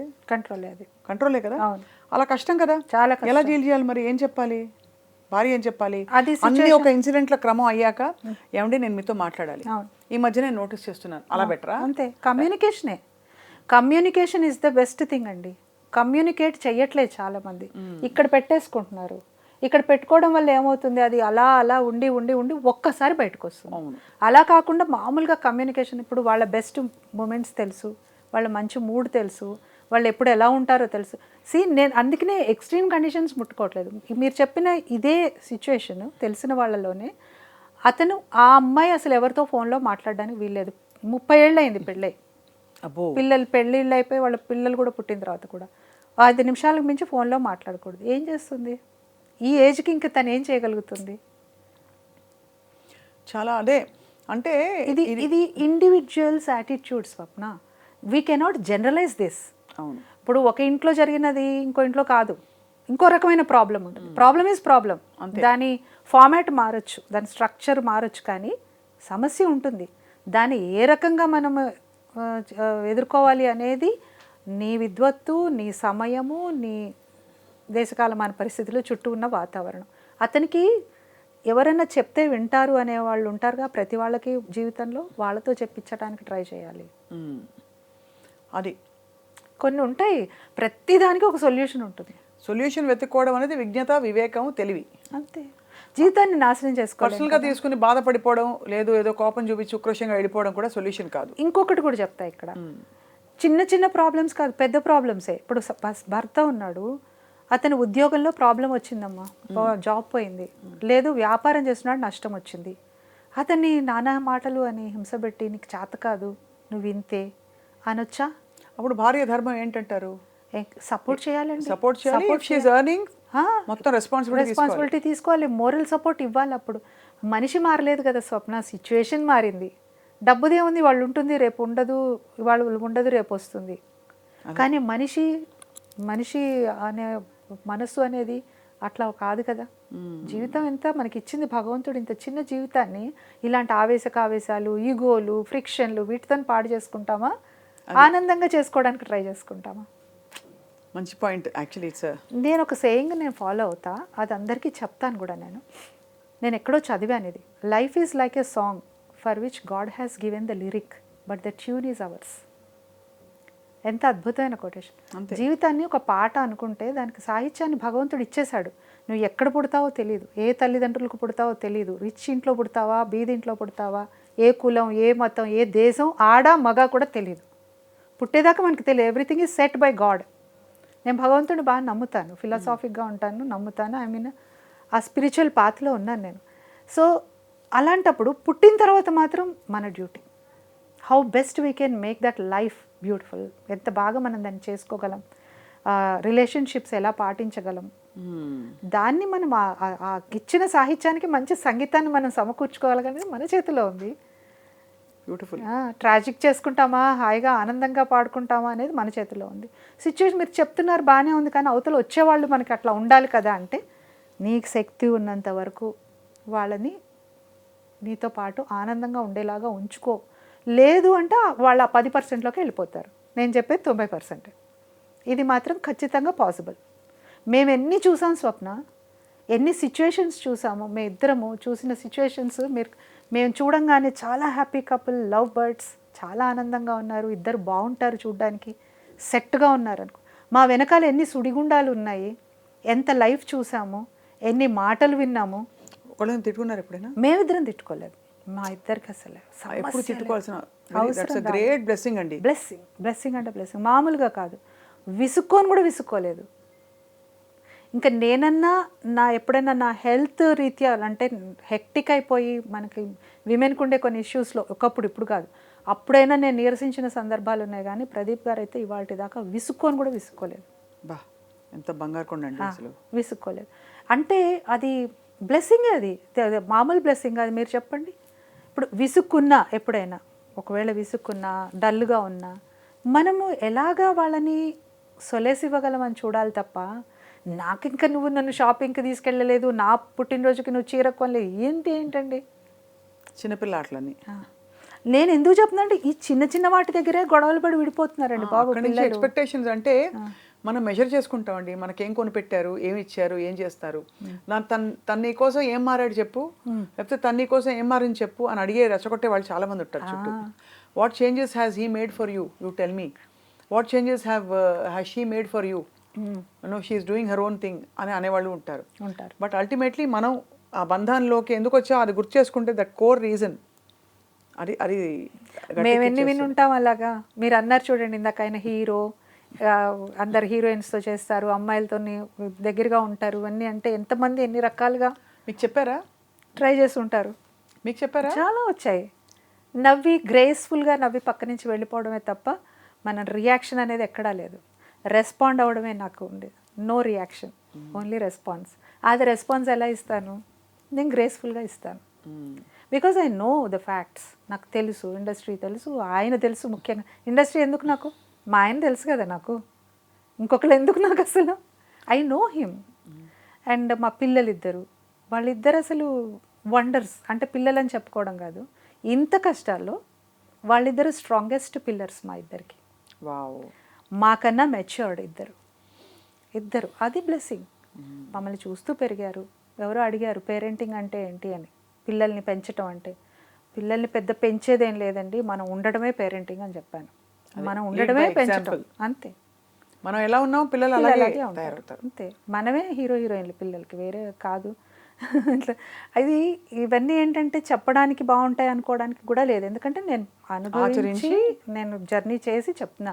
36 ఏళ్ల మా మ్యారీడ్ లైఫ్లో మేము ఎంతో క్యాన్వాస్, మేము ఎంతో చూసాం కదా, ఎన్నో చూసాం కదా. అన్ని సందర్భాల్లో కూడా ఎలా ఈక్విలిబ్రియం పాటించాలి. కోపం రాకుండా ఉండదు, కోపం వస్తుంది, బాధ వస్తుంది, ఈయనేంటి ఇలాగా నష్టపోయే పని చేస్తున్నారు అనిపిస్తుంది, కన్సర్న్ వస్తుంది. నేను అడుగుతాను, అయ్యో మళ్ళీ ఎలాగా, మనం ఇంత మళ్ళీ ఇన్వెస్ట్ చేస్తే కష్టం కదా అని అనే సందర్భాలు. ఏం పర్వాలేదు, we have that way to come out అనే ఏదో ఆయన చెప్తారు, నేను కన్విన్స్ అవుతాను. This is what happening every time. ఇప్పుడు అంటే ఈ మొత్తం జర్నీలో ఎంత బంధాలు, మంచి బ్యాలెన్స్ లైఫ్ ఈ ఆశ్రమ స్టేజ్లో మీరు పాటిస్తున్నా మీకు ఇంత స్వజ్ఞానం ఉంది మీ గురించి, మీకు జీవితం గురించి.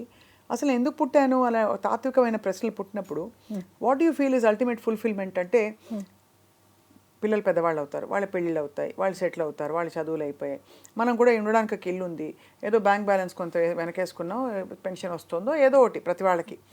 అప్పుడు what should they search as a deeper meaning of life? అందరికీ ప్రేమను పంచడమా? నేనే ఆప్షన్స్ ఇచ్చేస్తాను మీకు. అందరికీ ఉపయోగపడాలంటారు, అది చచ్చినట్టు ఉపయోగపడాలా ఉదాహరణకి? లేదు అసలు నువ్వు నీ వంతు బాగుంటే చాలు అని అంటారా? లేదు నిజంగానే ఒక ఆధ్యాత్మిక సాధనలోకి వెళ్ళిపోయి అలౌకిక ప్రపంచాల్లో ఏమున్నాయి, ధ్యాన సాధన 4 లక్షల మంత్రాలు చేస్తే ఏమొస్తుంది, ఇది శోధించాలా? లేకపోతే ఏమీ లేకుండా ఇలాగే మంచిగా ఉంటూ అందరితో చచ్చిపోవాలా? హ్యాపీగా జీవితాన్ని చివరి క్షణం వరకు ఇచ్చిన ప్రజెంట్ని ఒక గిఫ్ట్ లాగా చేసుకొని, పాస్ట్ ఏమీ క్యారీ చేయకుండా, ఫ్యూచర్ గురించి భయపడకుండా. మీరు ఎంత అందమైన జీవితం గురించి చెప్పారు ఇప్పుడు. ఏ చింత లేకుండా పిల్లలు పెద్దవాళ్ళు అయిపోయి హ్యాపీగా వాళ్ళ జీవితం వాళ్ళు జీవిస్తూ, బ్యాంక్ బ్యాలెన్స్ ఉండి, ఫుల్ఫిల్మెంట్ ఉండి. ఎంతమంది ఉన్నారు స్వప్నాలాగా? పిల్లలు వదిలేసి ఆశ్రమాల్లో ఉండేవాళ్ళు, అనారోగ్యంతో ఉంటే చూడలేని వాళ్ళు ఎంతోమంది ఉన్నారు కదా అలాంటి వాళ్ళు. మనం ఎంత బెటర్ పొజిషన్లో ఉన్నాం ఇప్పుడు. అది యాటిట్యూడ్ ఆఫ్ గ్రాటిట్యూడ్. ఆ గ్రాటిట్యూడ్ ఉండాలి కదా మనకి. ఆ గ్రాటిట్యూడ్తోని మీరేం చెయ్యక్కర్లా, మీరేం స్పెషల్గా వెళ్ళిపోయి చేయాల్సిన అవసరం లేదు. మీకు ఇష్టం వచ్చినట్టుగా హాయిగా రిలాక్స్డ్గా ఉండండి, రిలాక్స్ అవ్వండి. కొంత టైంకి మీకు ఏమనిపిస్తుంది, అరే నాకు ఇంత సమయం ఉంది, నెక్స్ట్ వేరే ఆలోచన వస్తుంది. జీవితంలో ఎన్నో ఉంటాయి, ఎన్నో అనుకుని ఉంటాం చిన్నప్పటి నుంచి, అవి గుర్తుకొస్తాయి. అది చేయొచ్చు కదా నేను ఇప్పుడు. Why should I stop? Who is stopping me? అవును, పాట ఉంది, పాటను నేను నెక్స్ట్ లెవెల్కి తీసుకెళ్ళొచ్చుగా, ఇంకేదైనా చేసుకోవచ్చు కదా. నేనేమంటున్నా అంటే idle man's brain is a devil's workshop అని. అందుకని ఎప్పుడూ ఆక్యుపైడ్గా ఉండాలి. మనకి ఫిజికల్గా శక్తి ఉన్నంతసేపు ఫిజికల్గా ఆక్యుపైడ్ అయి ఉండాలి. మైండ్ కూడా ఆక్యుపై అయిపోయి ఉండాలి ఎప్పుడు. నేనైతే అలాగే ఉంటాను. నాకు కూడా వస్తుంది ఒక్కోసారి, అంటే నాకు కూడా అంటే ఇంత హెక్టిక్. నేను ఏం చేస్తున్నానంటే ఇప్పుడు స్టార్ట్ చేశాను. ఇప్పుడు 2 years నుంచి I'm on a very big project. ఆ ప్రాజెక్ట్తోని ఇంకా అసలు నాకు ఊపిరి సలపకుండా ఉంటుంది. ఎందుకు స్టార్ట్ చేశారు? ఏం సాధిద్దామని? అదే చెప్తున్నాను. అల్టిమేట్ చెప్పారు కదా, this would be the ultimate project for us. ఇంకా మేము నెక్స్ట్ చేసేది ఏం లేదు. అంత పిల్లలకి మేము ఇద్దరం సాఫ్ట్ స్కిల్స్ ట్రైనింగ్లో ఉన్నాం కదా. ఈ జనరేషన్లో మార్పు రావాలి అంటే మీరు ఇప్పుడు మనం ఇందాక నుంచి డిస్కస్ చేస్తున్నామా, సొసైటీలో మార్పు వచ్చింది, సోషల్ మీడియాలో ఎక్కడికి పోయినా ఇదే, మన వీటి ద్వారా వీళ్ళకి ఇది వస్తుంది అది వస్తుంది, మంచి చెడు చెప్పడానికి లేదని. ఎక్కడ పడాలి ఈ బీజం అంటే స్కూల్ లెవెల్లో పడాలి పిల్లలకి చిన్నప్పుడే. ఎట్లా అంటే తల్లిదండ్రులేమో పిల్లలకి ఫీజులు కట్టడాలు, ఈఎంఐలు కట్టుకోవడాల్లో బిజీ, టీచర్లేమో సిలబస్ కంప్లీట్ చేయడంలో బిజీ, స్కూల్ మేనేజ్మెంట్లు మేనేజ్ చేయడంలో బిజీ. పిల్లలకి మంచి చెడు చెప్పడానికి కష్టంగా ఉంది. అంటే సోషల్, మ్యాథ్స్, సైన్స్ చెప్తున్నారు, వాళ్ళు గ్రేడ్స్ తెచ్చుకుంటున్నారు, రేపు పొద్దున్న హై స్టేజ్కి వస్తున్నారు, సక్సెస్ఫుల్ ఐపీఎస్ ఐఏఎస్లో అవుతున్నారు చాలామంది. కానీ కొంతమంది అక్కడి నుంచి కింద పడుతున్నారు మళ్ళీ. అదే కదా. ఇప్పుడు ఈ రోజున మనం ఆదర్శంగా తీసుకున్న ఒక గొప్ప ఆఫీసరో పెద్ద పొజిషన్లో ఉన్న వ్యక్తో నెక్స్ట్ వారం హెడ్లైన్స్లో వస్తుంది ఒక అవినీతో, అరాచకమో, ఒక ఇల్లీగలో ఏదో పడ్డాడని. ఎందుకు అవుతుంది ఇది అని ఆలోచిస్తే బేసిక్ ఫౌండేషన్ వాల్యూ బేస్డ్ లేదు వీళ్ళకి, వాల్యూ ఎడ్యుకేషన్ లేదు. అంటే ముక్కును బట్టి మార్కులు తెచ్చుకుని వెళ్ళిపోవడం తప్ప మనకి అసలు బేసిక్ వాల్యూస్ ఉంటాయి చూసారా, ఆ కోర్ వాల్యూస్ తగ్గిపోతున్నాయి. ఇది దృష్టిలో పెట్టుకుని మేము ఒక ప్రాజెక్ట్ స్టార్ట్ చేసి పిల్లల కోసమే స్పెషలీ ఫిల్మ్స్ చేస్తున్నాము. Amazing. We're coming up with a project. అది ఇంకా ఏప్రిల్లో లాంచ్ అయినప్పుడు వి విల్ అనౌన్స్ దట్. అది పిల్లల కోసం ఏం చేస్తుంది, ఎందుకు చేస్తున్నారంటే ఇట్స్ అ పర్పస్. మనకి నేను చెప్పా కదా, శక్తి ఉన్నంత వరకు, మనకి భగవంతుడు ఫిజికల్గా మెంటల్గా శక్తి ఉన్నంత వరకు మన వంతు మనం చేస్తూనే ఉండాలి. మనసుకి ఇష్టమైన పని, ఇష్టం లేని పని చేయమని చెప్పట్లేదు. మనసుకి ఏది ఇష్టమో అది చేయండి. మీకు ఇలాంటి సేవ ఇష్టం లేదు, మీకు ఎంత అద్భుతమైన గాత్రం ఉంది, మీరెందుకు నెక్స్ట్ లెవెల్కి వెళ్ళకూడదు, మీరెందుకు కచేరీలు చేయకూడదు, మీరెందుకు 10 మందికి నేర్పించకూడదు? అసలు సపోజ్ ఏం చేయాలని లేదనుకుంటారు, తప్పంటారా? హ్యాపీగా పడుకోండి తిని, అంతే. మిమ్మల్ని ఎవరు వద్దన్నారు? అదే హ్యాపీగా తిని పడుకోండి. ఇంకొకటి కూడా చెప్తాను స్వప్న, నేను ఎప్పుడు ఒక కొటేషన్ ఇంకొకటి కూడా చెప్తూ ఉంటాను, వయసులో పెరగడం కాదు ముఖ్యం, జీవితంలో ఎదగడం ముఖ్యం అని. మనం ఏమి చేయకుండా తిని పడుకున్నా నెక్స్ట్ ఇయర్ నా బర్త్డే వచ్చేస్తుంది. అవును. నేను మరి జీవితంలో ఎదగాలి కదా, ఏదో ఒకటి చేస్తూ ఉంటే నాకు ఒక సంతృప్తితో నా బర్త్డే సెలబ్రేట్ చేసుకుంటాను. అవును. ఏటి పక్కన గులకరాయి కూడా 1000 ఏళ్ళు ఉంటుంది, తాబేలు కూడా 300 ఏళ్ళు 400 ఏళ్ళు ఉంటుంది. దానికి మనకి తేడా ఏంటి? అంతే కదా. మనకు ఒక పొటెన్షియల్ ఉంది, మనకు ఒక కెపాసిటీ ఉంది, ఒక భగవంతుడు ఒక విచక్షణ ఇచ్చాడు మనకి. మీదంటూ ఒక బ్రాండ్ వదిలి వెళ్ళాలి కదా రేపొద్దున. అంతే. మరి ఆ బ్రాండ్ వదిలి వెళ్ళడానికి అన్ని ఎఫర్ట్స్ అని ఆ డైరెక్షన్గా పెట్టి, ఎందుకంటే మీకు యు ఆర్ బ్లెస్డ్, లైక్ మీకు అంత ఫుల్ఫిల్మెంట్ ఉంది. ఏమీ లేని వాళ్ళు నాకు ఇది లేదు, ఇది ఉంటే నేను చేయగలుగుతాను అనుకుంటారు. మనకు ఉంది కదా. రిటైర్ అయిపోయిన ఒక బ్యాంక్ ఎంప్లాయీ, పెన్షన్ వస్తుంది, మంచిగా ఒక అకౌంట్లో ఒక అమౌంట్ ఉంటుంది, హెల్త్ ఉంది, 62 ఏళ్ళు వచ్చినాయి, ఇంట్లో కూర్చుని నేను ఇదేంటి నాకు బోర్ కొడుతుంది, లేకపోతే ఇది చేస్తాను అది చేస్తాను. బోర్ ఎందుకు కొట్టాలి? నీకు ఇంకా శక్తి ఉంది, నీకు ఇంకా ఏదో ఒక సేవ చేయొచ్చు కదా. అవును, ఏదో ఒక పని చేసుకోవచ్చు కదా. ఎంగేజ్ అయిపోయిన కొద్దీ మనకి మనము ఒకటి యంగ్ అవుతాము, 2 ఎంగేజ్ అవుతున్న కొద్దీ యంగ్ అయిపోతాం. అంతే. ఇప్పుడు మేము వెళ్ళట్లా స్మార్ట్ జోడీకి. అసలు మీరిద్దరూ నిజంగా, మీరు నెక్స్ట్ నేను అడగబోయే క్వశ్చన్ మీరు ఇబ్బంది పెట్టచ్చు మమ్మల్ని. ఏం ఇబ్బంది పెట్టదు, అడగండి. మీరు నిజంగానే విత్ నో మేకప్ మీరు ఇంత థళథళలాడే తెలుపు అబ్బా అన్నట్టు ఎలా ఉన్నారు చెప్పండి. ఏం లేదు. అంటే తెలుపు అంటే నలుపు ఉండకూడదని కాదండి, you are glowing very naturally. ఏవో మీరు చిట్కాలో పాటించుంటారు. లేదు అంటే లేదు అని నేను చెప్తాను, అది అబద్ధం కాదు. రోజు అలోవెరా రాసుకుంటా, అదే సార్, నిల్ మెయింటెనెన్స్, అదే secret. My simplicity is my ornament, నా కంటెంట్మెంట్ సీక్రెట్. అంతే. నేను కంటెంట్మెంట్ ఉంటే అసలు కీ అండి. ఉన్న దాంతో ఆనందంగా ఉండాలి, హ్యాపీగా ఉండాలి, లేదని బాధపడద్దు, ఇంకోళ్ళతో కంపేరే చేసుకోవద్దు అసలు. అలా చేసుకుంటే మనం ఒక సెకండ్ కూడా ఉండలేము భూమి మీద. మనం అంటూ కంపేర్ చేసుకుంటే మనకన్నా తక్కువ వాళ్ళు, లెస్ ప్రివిలేజ్డ్ వాళ్ళని మనం కంపేర్ చేసుకుని అయ్యో మనం ఇంత బాగున్నామని ఒక గ్రేట్ఫుల్గా ఉన్నామంటే ఇంకా ఉత్సాహం ఉంటుంది. సచ్ ఎ బ్యూటిఫుల్, ఎంత పరిపక్వమైన సంపూర్ణమైన స్థానంలో ఉన్నారు సరస్వతి గారు నిజంగా. మీరు I think you're doing great service చాలామందికి. ఇది ఇన్ఫ్యాక్ట్ ఇది ఎంత లాంగ్ కాన్వర్జేషన్స్ అంటే నాకైతే మీతో కలిసి అది ఎక్కడ కుదురుకుంటుందో తెలియదు. ఒక సిరీస్ చేయాలండి, రోజువారీ సమస్యలు తీసుకొస్తాను నేను. ఇలా ఇలా అవుతోంది, ఫుడ్ విషయంలో గొడవలు, ఇంకేదో విషయంలో ఖర్చుల విషయంలో గొడవలు, ఎలా పరిష్కరించుకోవాలి అని ఒక మాన్యువల్ లేదండి. అవును, లేదు, మాన్యువల్ ఉండదు కూడా. ఎలా ఉంటుంది అంటే కనీసం ఒక గైడింగ్ మాన్యువల్ ఉండాలి కదండి. ఇప్పుడు తప్పడు లాంటి ఒక ఎక్స్ట్రీమ్ చూసాము, అది తప్పు రైట్ అని అండలే, కొంతమందికి అది రైట్ అయిండొచ్చు. మరొక చోట బాగా దెబ్బలు తింటున్న భార్యలు చూస్తున్నాం, తాగొచ్చి కొడుతున్న భార్యలు చూస్తున్నాం. సో ఈ ఫెమినిజము ఈ ఇవల్యూషన్లో ఉన్న టైంలో నార్మల్ మనలాంటి మధ్యతరగతి వ్యక్తులందరూ కూడా అన్వయించుకోవడానికి ఏ విధమైన మీరే 2 చెప్పారు, 2 పోల్స్ చెప్పారు. ఒకటి జస్ట్ ఒక తప్పడు, ఇంకొకటి తాగొచ్చి నిరంతరం కొట్టేవాడు. ఇది extreme. That should be addressed in a different way. దీనికి ఏంటంటే చిన్న చిన్న అడ్జస్ట్మెంట్స్. ఒక 90%లోకి ఇది వస్తుంది, రైట్, ఆ 10%లోకి అది వస్తుంది. We can't generalize. I know ఆ సిచ్యువేషన్ బట్టి, ఆ వ్యక్తి యాటిట్యూడ్ని బట్టి మనము ఏమన్నా వాళ్ళకి ఐ థింక్ మార్గం చూపించు. మీరు అద్భుతంగా మీ ప్రకృతిని మీరు తెలుసుకున్నారు, మీ సహజ స్వభావాన్ని ప్రకృతిని తెలుసుకున్నారు కాబట్టి you were able to be that best self of yours with your husband and with your family and for the society. ఆ అవకాశం అందరికీ వస్తే బాగుండు అని అనిపిస్తుంది. అంటే పేషెన్స్, ఎవరికి వారు కొంచెం పేషెన్స్ కావాలి. పేషెన్స్ ఉండడం లేదు. నా దగ్గర పేషెన్స్ ఉంది, మీ దగ్గర ఏముంది అంటే నా దగ్గర ఓపిక ఉంది. ప్రెషర్ ఏంటి, ఆ ఓపిక ఉంది. ఓపికని బట్టి ఉంటుంది. అలా అని చెప్పి నేనేదో అన్ని లోపల పెట్టుకుని నేనేదో కుమిలిపోయి అలా ఏం లేను. నేను ఒకప్పుడు ఇన్హిబిషన్స్తోని అలా బిడియంగా అలా ఉన్నాను. కానీ వన్స్ నేను యాంకరింగ్లోకి వచ్చిన తర్వాత చెప్పా కదా, మాటగా చేరు ఎక్కువైందని. ట్రైనర్ని అయిన తర్వాత ఇంకా వచ్చింది. ఒక్కొక్కళ్ళని నేను పర్సనల్ కౌన్సిలింగ్స్ చేస్తాను. ఎన్నో చూశాను, ఎంతోమంది. ఎందుకు అలా మాట్లాడుతున్నాను, ఇన్ని విషయాలు నేను ఎలా చెప్తున్నానంటే నేను నా చుట్టూ ఉన్నవే.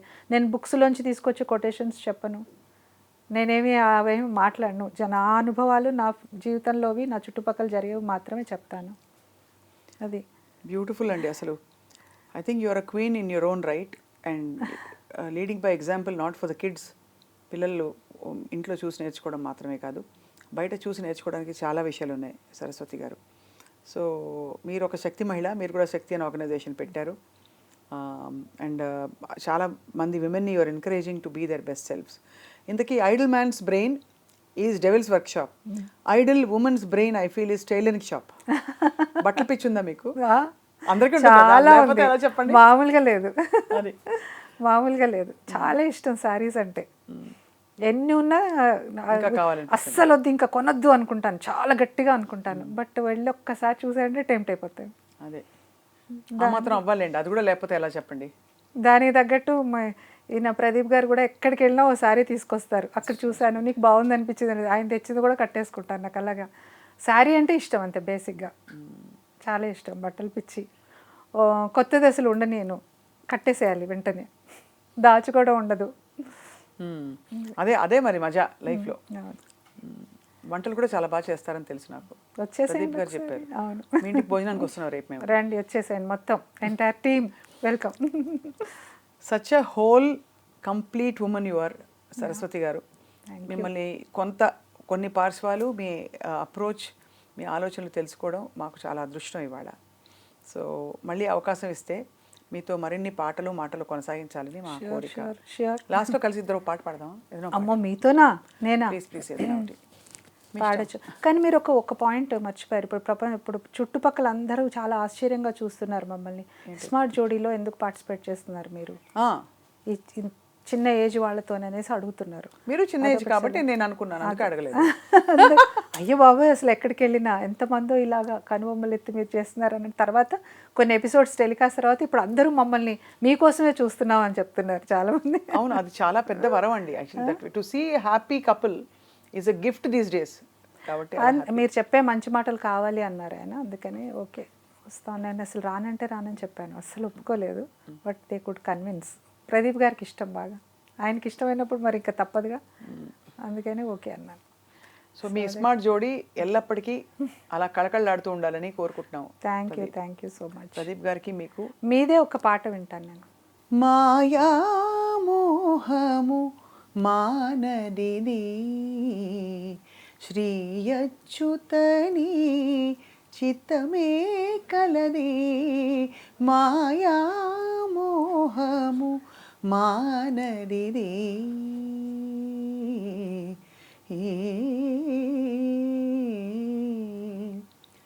మొలచిన దేహము ముడియుటకును సరి తలచిన దైవము తనలోనే ఇలలో శ్రీ వెంకటేశ నీ కరుణ కలిగెను మాకెంతో ఘనతే కలది మాయామోహము మానదిది శ్రీ అచ్యుతని చిత్తమే కలది.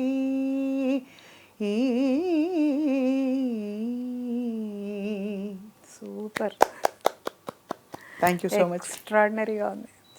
Thank you so much. వెంటనే పాడారు నా కోసం. అయ్యయ్యో భలేవారే. Thank you. Great honour, pleasure to meet you and know you more. ఇంకా తెలుసుకోవాలని చాలా ఉన్నాయి, నేను తవ్వి తీస్తాను. Thank you so much. నాకు కూడా ఇంత చక్కటి అవకాశం ఇచ్చారు. నేను అసలు అంత ఇంటర్వ్యూ ఇచ్చేంత గొప్పదాన్ని కాదు, నాకు తెలుసు. బట్ మనసులో ఉన్న భావాలను పంచుకోవడానికి ఇది ఒక మంచి ప్లాట్ఫామ్ అని అనిపించింది. Thank you so much.